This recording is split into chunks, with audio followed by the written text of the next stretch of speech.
جست مويتمونا وما وجهون دندو يبدو ميرا كيسنا مغلت أبجا نواتا مني يلي نولا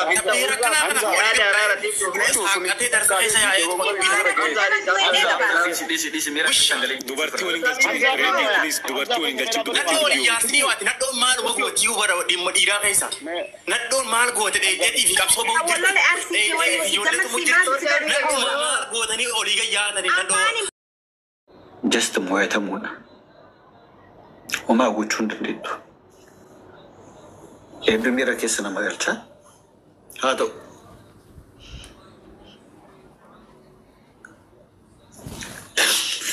ويجتو كم أبشر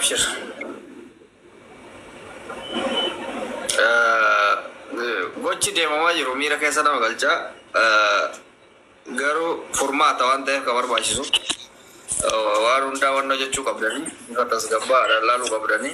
Assalaamu alaykum. as biratti waan nama wanti gorus miti kiyya barna ani namuma wal moo'ee hin argine barreedi barka achi yoo tokko tumame asii tumama yoo tokko achi muka huddutti kan asii huddu kaayamaa jira.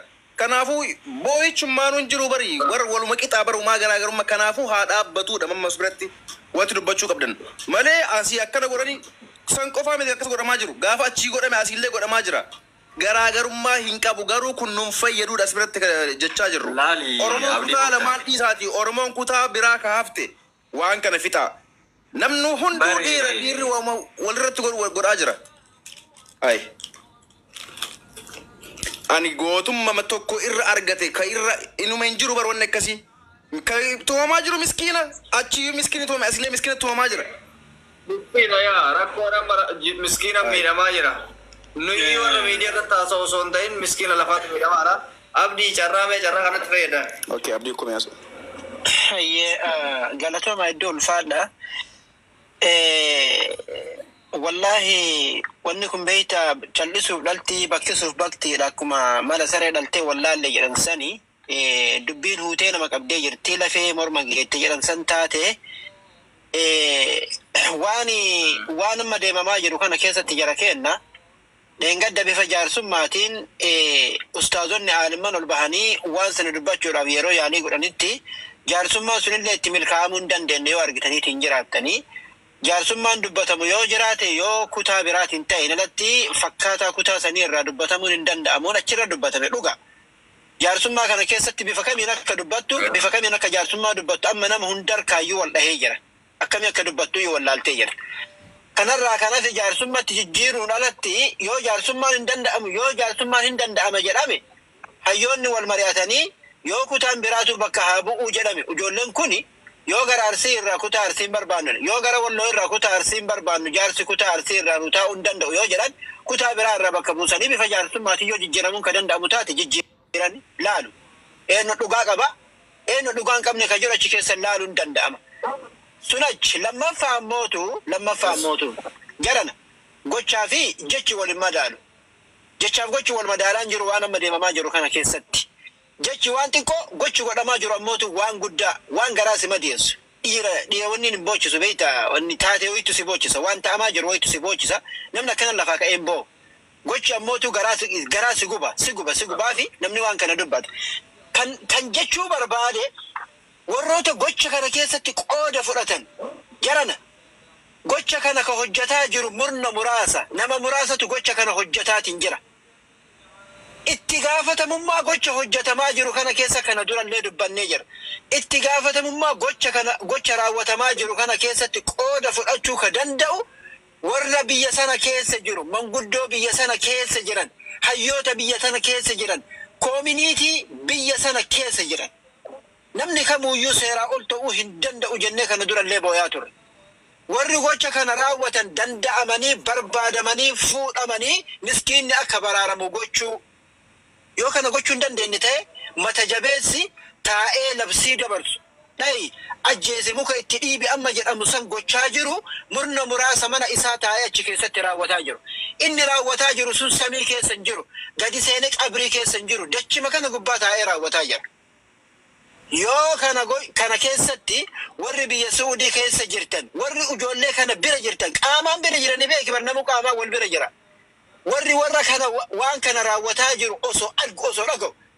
Ila warra community warra dhiyeenya qabutu jira.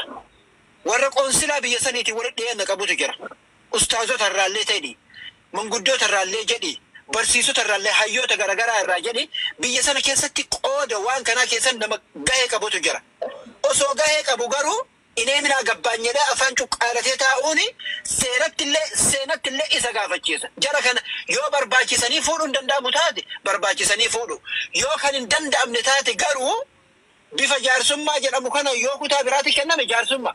Fuudhanii maali badiin eenyu dhugaa qaba eenyu irraa kaate maal barbaadani ijoollee kana wanni mukatti dhiibaa jiranii maal barbaadaniiti wanta inni maal inni wanni isaan fedhani waan fedhan isaa qabatanii kutaa biraatitti achi booda yoo kutaan arsii akka qabaatu ijoolleen arsii kutaa arsii bakka buutee waan kana oofaa jirtu badii qabaatte badii haa kaayattu yoo ijoollee walloo badii qabaatte badii lafaa kaayatanii haa dhaabanii nurra jibbisiise ga'e kanarraa kanaaf ammoo namu wal dhiisaan jiru. Namooti kiidhaa wal wanni jalaa jira kan wal mo'ataa jiru jechuu barbaada galatooma jala seen. Ayyee tole galatoomi abdii keenya. Ayyee doombe. Wanni amma dhagaa jirtu kun jalqaba irraa ka'eetiin hin hagammaatitti uummanni warra sirra jiru kun illee uummanni nagaa fedhu. Akkuma amma dubbatamuu yaaletti wanni hin tahamee jiru.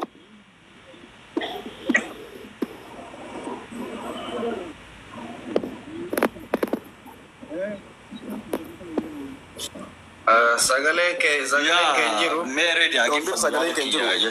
Sagaleen isaan jiru na fakkaate.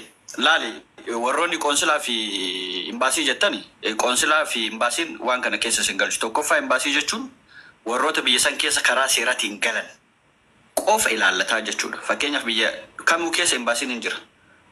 Warroota seeraan ala galan imbaasiin biyya sanii ilaallatu jechuudha. Kana kan ilaallatu yoo xiqqaate imbaasiin dhaqee seeraa wal qunnamsiisuudha. Seerri biyya sanii hin jira. Daangaa ofii kakabachiisu seera biyya saniiti. Namni yeroo baay'ee imbaasii hojii waa wal qabsiisuu fi waan kana jechuudha.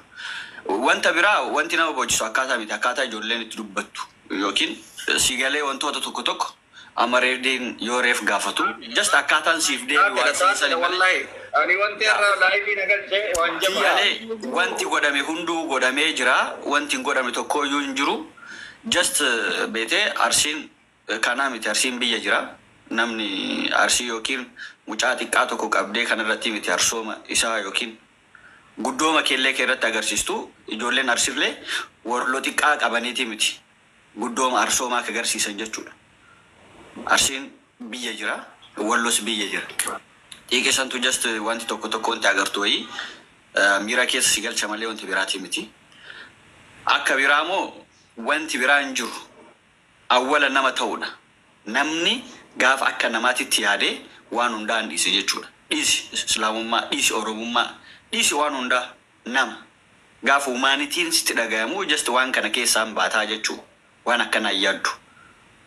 Namni rabbii ofii sodaatu, namni seera sodaatu namaa jechuudha. Gaafa rabbii keelleen sodaanne, gaafa seeralleen sodaanne ati namaa miti jechi namooma keessaa baate jechuudha. Oroman qabdu gaafa san. Amma wanta argaa jirru kana nama namooma keessaa bahee jechuudha. Kanamoo dhiisuu qaba namni kamiyyuu. Namoomatti deebi'uu qaba. Falli namni tokko namooma isaatitti yoon deebi'in hin arginu. Naman ta'u jechuudha. Maal argaa jirra beektaa kalee galgalaan fakkeenyaaf. Hudduun uleen seenee jira amma qawwee hudduun seensisnee xiyyitii keessaa baafna jechuus akkanaa dhagayaa jirti miidiyaa kanarratti jechuudha. Wanti kunmoo boru wanti hin taaneef maaltu jira? Hadha ka ulee akkana ol keessa nama keessa hudduu namaa keessa seensisan boru gochi kun akka hin taane maalitti beeku? Sila akkamitti iftaa wajjin jiraan? Guyyaan hadhaan wanti dhumu tokko hin jiru.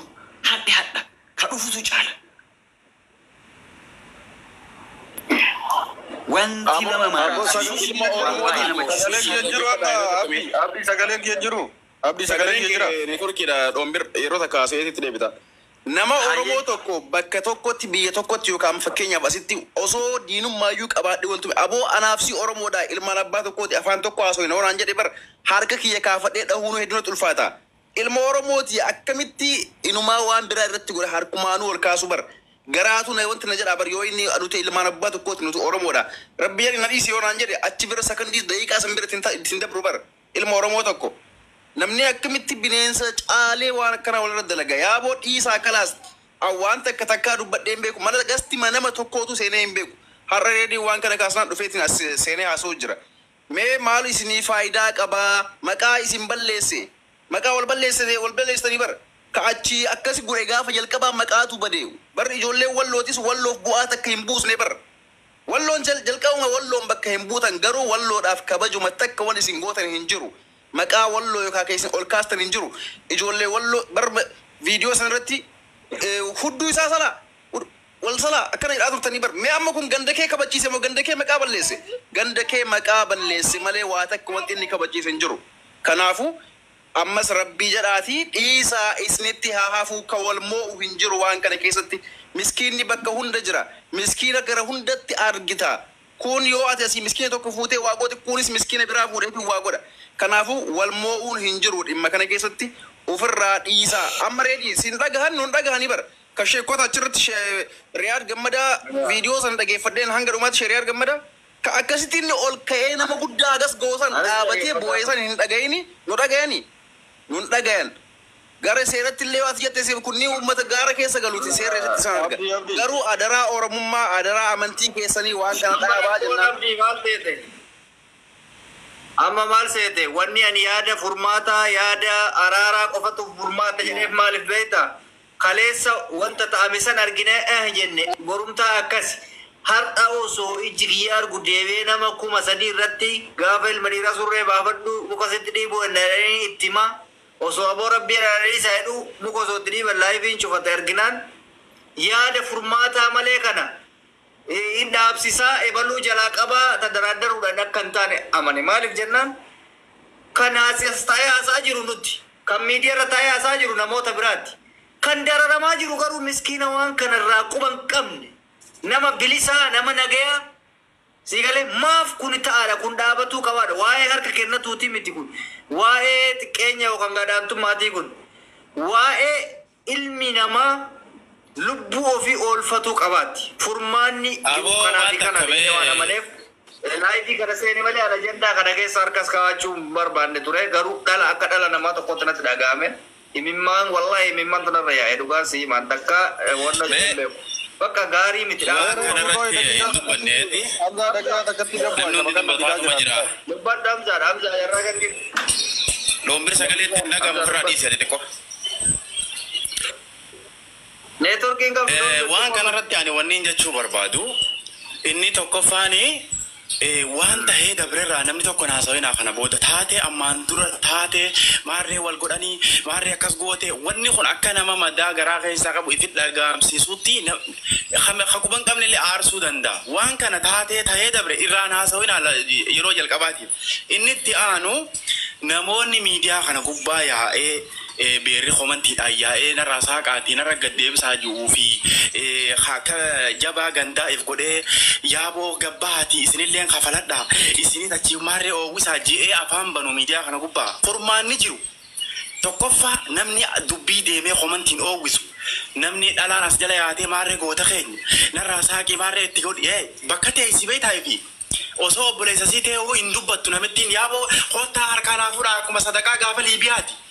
warra Liibiyaa qabameef namuu gabbaatee iyyuutti hin jirtu haati osoo obboleessi isii qabame yaa Oromoo kottaa harkaana fuudhaa malee wanni isiin haasawtu hin jirtu hasanitti aanu namoonni akka feemasii gandaa'eef godhee miidiyaa kana gubbaa yaa'ee abboo maarree irraa kafalaa jiru tokkoffaan kun dhaabbachuu qabu inni itti aanu ijoolleen wallootiis gootummaa teessan taa'aa maarree faannoo irra bartan Oromoo irratti hin dalagina naalamu shaklan gootummaa teessan tafaannoo irratti bartan Oromoo akka keessan irratti hin dalagina inni itti aanu ijoolleen ta'anillee teenya taarsiita afaan bal'attanii akkanatti afaan raaga saayixanii yaatanii arraba waa hedduu nama oowwiftan arraba keessan qabadhaa dubbiin bakka kana lameen bira jira inni chi ijoolleen arsiidhaa asii deebinee waan sangoon ettaan dhaaba inni ijoolleen gamanaa ijoolleen wanni kun dhaabbachuu qaba walumaa galatti hasanitti aanu irra deebi'ee dubbi oowwis akka dhaabbatu dubbi oowwis dhalaa fi dhiira jidduutti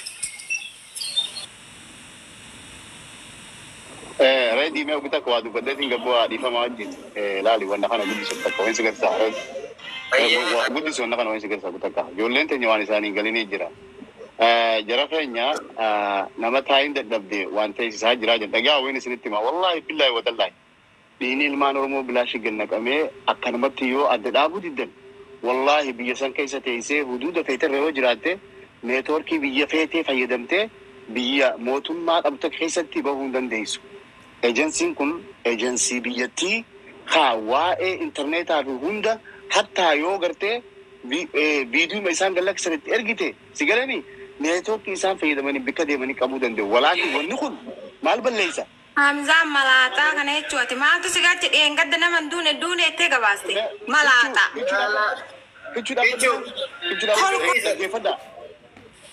Ichuudis gawa nama guddaa akkana jira kunoota olii gad deemtee dubbii oofu armallaa shuqaa fi nama dure eega gabaaste warra filtaa baree isa bajee malee sina qabsan malata abaja kawaata manni kiyallee lolaa fi yaada araara tiisu akkatee darsa keessa yaa'ee dubartii waliin galchuu nadhoo waliin yaasnii waati nadhoon maaluma gootii hubara dhimma dhiiraa keessa nadhoon maal goote dheedheetii fi qabsoo bahuu ijoolletu mujjirtu nadhoon maal gootanii olii gayyaatanii nadhoo afaan hin banin malaata Osidin gali deeme hojjaadhaa biyya fudhate yoo qajaarsa qaban. Hamza kiyya Birraa buuse sodda ammala dhageeffadha kabajaa piroofeesaraati fi bareedduu teenya dhiifama dhof kolchi inni miyuutti erga kaa'anii dubbadhe dubbadha wallahi believe me and dubbaan isinitti hima yoo wanni kuni viidiyoo isaan gallakkisan riippoorti ta'e no matter what goda fadhan keessa jiraatan neetworkii biyya isaan fayyadamanitti mali yamanii fi suudii jidduutti wallahi wanti mali security biyyattiitun they responsible waan kana mirga biyya isaanii eeggachisanii jechuudha yoo namni kijiba isiniif fakkaate waan kana wanni hin gooneef report hin gooneef sababa kanaan namni keenya dilli tokko miidhaa keessa seena waan juuf ifii ji'i na dhugii jejan dhalaan siifin dawaa qaba please yettee tolatti oltee tajaajisanitti ijoollota keenya agartee arsiidhaa akka ijoolleen bira jirtu akka ilma arsii tokkotti obboleessa kiyya nagee barbaanna nageenya qabuu barbaanna ijoollee teenya san bika jirtu ni beeyta guututti ijoollee dhaabaa waa warri keenya nuun jaanni goonaa jettee akkuma ifiirraa dhaabbatte ijoollee teenya san irraa dhaabuu hin dandeessu obboleeyyan keenya ilmaan wallootiis nama isaan qabuu danda'u barbaannee qabsiifna obboleessa kiyya ifiirraa dhaabbachuu qofa osoo hin taane afarsoo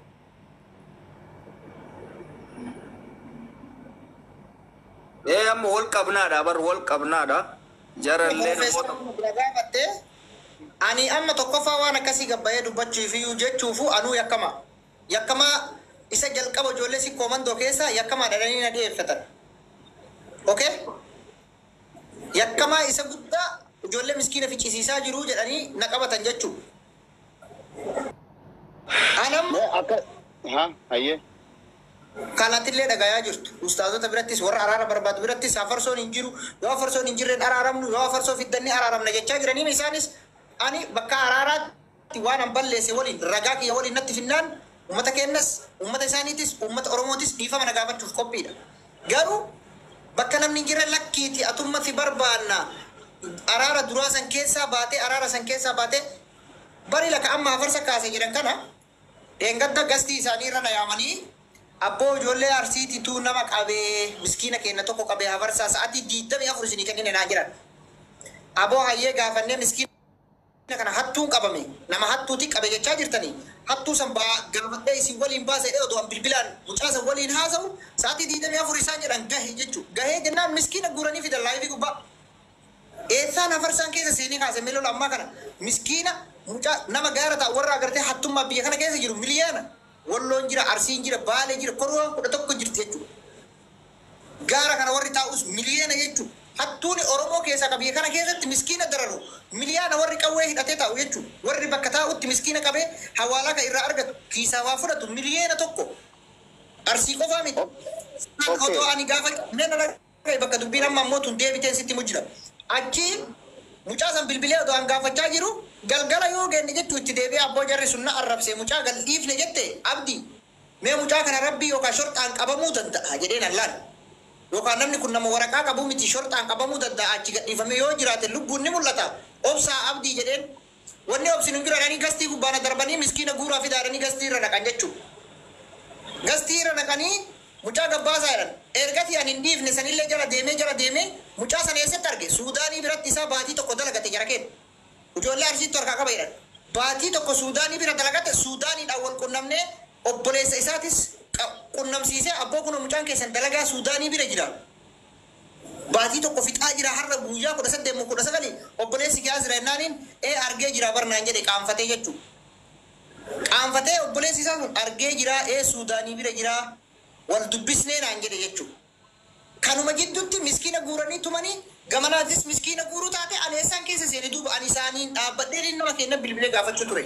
Akkas ture dubbiin bakka saniin deebite hafarsaan ka'ee walloo arrabseef hin qabamne hafarsaan gabbee miskiina qabaa jedhee sin jiru si gale dheengadda wanni an dubbadhe takkittii yoo jiraate guruppii isaanii keessa seenee guruppii 58 ijaaratanii 58 waan du'a kiyyaa labsan otomaa kana keessa deemu mallaqa mucaa irraa miliyoona tokko bu'e san irra walloo lamdirra ga'e jechuudha. Wanni an jibbamee afaanii qabamaa jiruuf san qofa dhugaa yoo feete jechuudha. Miliyoona tokko ijoolleen walloo ka garee guddaa harkaa qabu suni garee godaansa seeraan alaa keessa jiru suni mudiirri suni anaatu mallaqa kana qabe jedhee lola warri achi jirus addaan qoodamne jedhee lola. Ani garee kana bira ga'ee jennaan jibbame qofa. Addaan qoodamne jedhee. Akkasitti rabbi nagaa haa buusuu isiniin jedha. Okay, galatoomii hafarsoo reedii dhaga'uu jirta hafarsoon waan kana keessa harka fudhadhee warri immoo hidhatee deemu jiru ijoollee Arsiitis ta'e ijoollee Wallootis hattuun kan hin beekne dila tokko jira kan nama qabu waan kana responsibilitiin fudhadhuu mataa fayyaa keessaa dhaabbatee waan jiru dubbatee dhageessan. Akkasii miti obboleeyyaa kiyyaa reefu Kingi Ahmad as gubbaa ture Kingi Ahmad as jala jirta. Please kuno hafarsoon gartee akka iyyootti ijoollee Arsii keessaa maqaa dhoonii dubbachaa turan kan nutillee armaani warra waan kana keessatti involve godharraa maqaa dhoonii dubbachaa jiran uno akka amma jiru kanatti dubbachaa jira jechuudha. Jara keenya nageenyi gama lachuutiin nu barbaachisa. Ijoollee Arsii ta ijoollee gartee Walloo harka jirtus wallaahi yoo isin ijoollee san qeensarraa cabsitan Oromoon kutaa 10 hafte isin bobbooteessu dhugaa isinitti himna wallaahi akkana waliin xiif maaliif jennaan ijoolleen tun ijoollee Oromooti dhiiga keenya wallaahi dhiiga ijoollee keenyaa haganna qabu akkanatti obsuu hin dandeenyu. Karaa barbaachisaa ta'een gaafachuu teenya jechuudha yoo aadaan Oromoodhaa safun Oromoof. Please karaa lachuutii ijoolleen tun haaseef nuu taatu rabbii guddaa sodaadhaa rabbiin isin kadhachuu jirra akka gartee shari'aa Islaamaa